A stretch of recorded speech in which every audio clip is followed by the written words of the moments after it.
It all ends in this film. Harry Potter will defeat the one we don't speak of, or fail the magic and muggle worlds completely to their ruin. So does the Deathly Hallows Part 2 go out on a high note and give us something more than wizardry propaganda?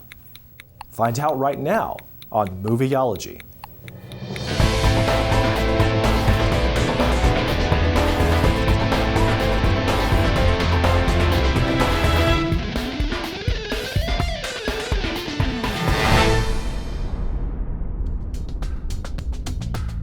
As the final adventure in the Harry Potter film series, this much-anticipated motion picture event is the second of two full-length parts. This finale begins with Harry, Ron, and Hermione continuing their quest of finding and destroying the Dark Lord's 3 remaining Horcruxes, the magical items responsible for Voldemort's immortality. But as the magical Deathly Hallows are uncovered and Voldemort finds out about their mission, the battle between the good and evil forces of the wizarding world escalates into an all-out war. The stakes have never been higher, and no one is safe. But it is Harry Potter who may be called upon to make the ultimate sacrifice as he draws closer to the climactic showdown with Tom Riddle. Harry Potter and the Deathly Hallows Part 2 stars Daniel Radcliffe, Emma Watson, Helena Bonham Carter, Ralph Fiennes, and many others. It was directed by David Yates.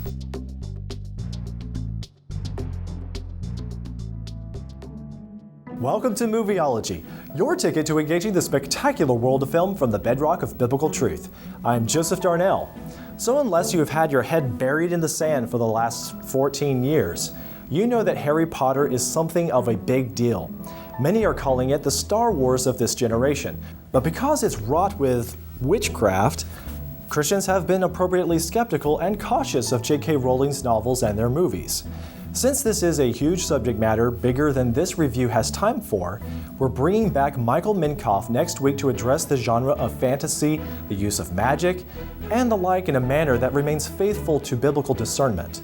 So for the meantime, if you're opposed to the Potter films in general on religious grounds, I urge you not to watch this review. People certainly have reasonable objections to the series. I cannot help you at this time if you want to learn how to make allowance for Harry Potter, but if you want to understand better what the worldview is of the mythos, please continue.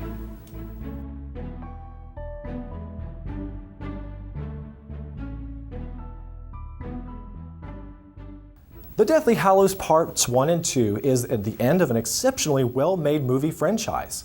Nothing else is quite like the production value of these films. With mostly the same cast and crew, Warner Brothers has produced an 8-part movie series that steadily gets more compelling and entertaining with each movie installment, remaining mostly true to the books, while also making compromises to suit visual arts. Harry Potter is a production marvel, ending with The Deathly Hallows Part 2 as arguably the most artistically and technically impressive of them all.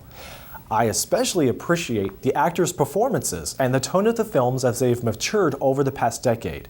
The young actors that played the kids in the first film adequately have finished the series in its dark and serious nature, remaining consistent with their characters, the story, and maturity along the way. Of course, Ron Weasley will always be Ron Weasley, and he may not mature as much as his friends. Now, The Deathly Hallows Part 2 is mostly a war movie in the magical kingdom. No, not that kind of magical kingdom. Anyway, the Dark Lord Sauron Voldemort, is ready to take over everything and establish some sort of unspecified dictatorship rule. I'd like to know what sort of government Voldemort has in mind. If it's anything like his dark magical rebellion against the current magical society, it wouldn't last very long. Now what I'm about to say is spoilerific. So if you don't want the movie watching experience to be cursed for you, then jump to here in the time, or click on here. Now Harry is determined to defeat Voldemort, of course, but the movie brings up yet again the ongoing series theme surrounding death. The question is Harry actually prepared to die? In order to save the world this time, it will be necessary for Potter to lay down his life. In a Christ-like fashion, this is a sacrificial death, not only a willingness to die in battle, but death out of necessity, since it is the only way that Potter can defeat Voldemort. who represents death itself. So the ultimate lesson learned is, no greater love have any man than this, that he lay down his life for his friends. Love is at the heart of good magic, which differentiates it from the dark magic of the Death Eaters. Harry makes a spiritual connection with his mother Lily, who saved Harry long ago with the mere power of her pure love for her son. With Lily's example, Harry too must love his friends, adopted family, and even the world at large to such a great extent that he's willing to die as a sacrifice for them all. Now, all you out there that avoided the spoiler, don't you just feel overwhelmed with curiosity? No? Oh, I would be. Another thing about the Potter films is that they have many messages and morals to the story, and this one is no exception. We learn that with great power comes great responsibility, that martyrdom empowers compatriots. Weapons of mass destruction should not be entrusted in anyone's hands. Situations and people's appearances are deceiving, and there is a bunch more themes where those came from. Now, as for the worldview, Potter stories have many philosophical critics overanalyzing the worldview and coming up with practically every potential conclusion imaginable. I've read reviews that said that Potter stories are based on the New Age, dualism, Gnosticism, mysticism, humanism, paganism, Christianity, naturalism, and the ever-obvious one, Wicca. These conclusions were found while the series was unfinished. And if one were to look at the individual books or movies as representatives of the whole of the saga's worldview potential, then these conclusions make some sense. What I think has been imprudent, however, is drawing conclusions about the worldview of the series before it was complete. While there have been themes from these worldviews in Potter's mythos all throughout, none of the books and their movie twins were designed to sum up the grand overarching worldview till the finale had been produced. From the first story of Harry Potter and the Sorcerer's Stone to Harry Potter and the Deathly Hallows, it is a single grand epic that begins with Potter's boyhood and ends long after Potter has. We can leave that spoiler in, right? Oh, come on, seriously? Okay, I thought I could slip that one past you. Potter's is a rich world with a melting pot of worldview themes that, one way or another, borrows more from the values of various worldviews in our real world than even the likes of Star Wars, which is known to be a mixed mash of religion and philosophy. As such, Potter's saga is more thoroughly fleshed out than George Lucas's stories. It's far more akin to the storytelling of C.S. Lewis, ever introducing another layer of the worldview, like taking apart an onion, with each book and film. But unlike Narnia that sticks mostly to Christian themes, Potter's is all over the place. And yet, there's little left to the imagination to define what the worldview looks like in Harry Potter when the series finally comes to a close. Harry Potter's world in view is heavily dependent on moral absolutes, which lend itself to Judeo-Christian standards for ethics. But rather than having a definite higher power to set the standards, good and evil are more likely material, like forces that always exist and are in conflict with each other. At the root of it, good and evil appear natural, not having an origin, but simply exist. In a humanistic fashion, wizards choose to be good or evil.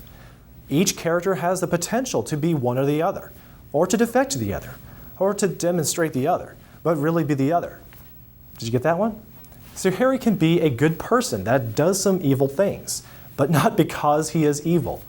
Likewise, there is good and evil magic. This is a fantasy worldview consistent with the values and abstracts from many a myth. As such, you're going to see what you want to see in the worldview of the story. Potter's is an empty wineskin for you to fill with your values and presuppositions. If you want to know what I mean about the wineskin, click this or go to there to be enlightened. Now, I give Harry Potter and the Deathly Hallows Part 2 4.5 stars for being a brilliantly told story with deep characters that the audience cares about, and a world of worldview for its fans and critics to chew on. The story is gratifying in its closure. It gives most all of the characters you pay attention to a moment in the spotlight. It is a thoughtful story filled with redemption. The special effects only support the narrative. Now here's what I didn't like. Ron should have matured a little bit more. The movie didn't need a 3D version whatsoever, which I saw, and it did nothing for me. Many parts of the film are hard to follow if you have forgot the details throughout the rest of the movie series. I think the movie and the source material could have done a better job with Potter when he's in limbo at King's Cross Station. So a lot more could be said about this film. We'd love it if you would add your thoughtful perspective in a comment. Remember to watch our show on the website, Movieology.tv, the source for Worldview enthusiasts' news, reviews, and discussion of all things film. You can subscribe on YouTube, like us on Facebook, follow us on Twitter, and sign up for Movieology's free e-newsletter. And please do us a favor, share Movieology with your friends and family that like to discuss movies. I'm Joseph Darnell. Until next time, thank you for watching Movieology. Establish some sort of unspecified okay, that's not happening. Forces of the wizarding Woiled. The battle between the good and evil forces of the wizarding world escalate. Okay.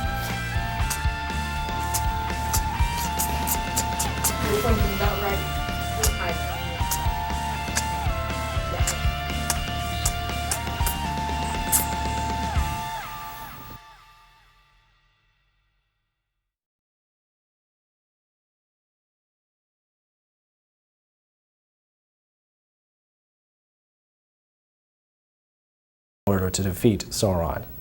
This is a very interesting discussion. We're asking ourselves, could Sauron, who would win in a battle between Sauron and Voldemort, and who would win in a battle between Voldemort and Darth Vader? I think. And if the three of them teamed up together. So what would happen if Frodo, Luke, and Harry all teamed up against? No, we need Gandalf. We need Gandalf. Luke and. We need Gandalf, Harry. Luke, and Harry. So forget Frodo.